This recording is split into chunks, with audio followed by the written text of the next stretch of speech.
Konbanwa minasan. Sasaga, it's me, Jonari des. Gaya nga ng sabi ni tatay, kinabukasan din ay maibabalik niya yung sasakyan. Sa pagkakatanda ko nga, sinabi ko kahapon na 4 PM ang tapos ng trabaho ko. Hindi naman po 4 PM, nasa bahay na ako.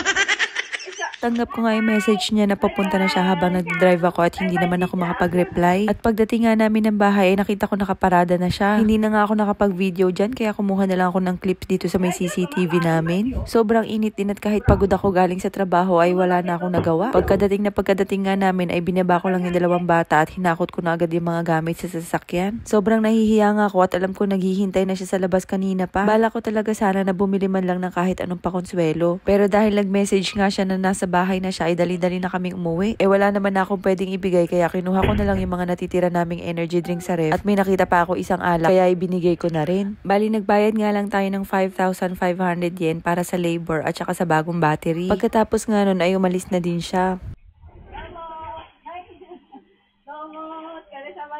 Nakakatawa nga dahil kahit tayo na'y nakaabala, naalala pa rin niya tayong bigyan ng mga gulay. Inabot nga niya sa akin yan at sabi niya tanim daw nila yan. Tamang-tama nga dito sa pritong isda na ulam namin ngayong gabi. Kaya habang fresh pa ang gulay, hiniwa ko na agad yung curry. Ito talaga ang favorite namin pinapartner sa prito. Lalagyan lang namin yan ng paminta, asin, tapos yung suka na nabibili namin na pwedeng ilagay din sa salad. Manamis na miss kasi siya. Maganda nga rin itong pantanggal ng umay.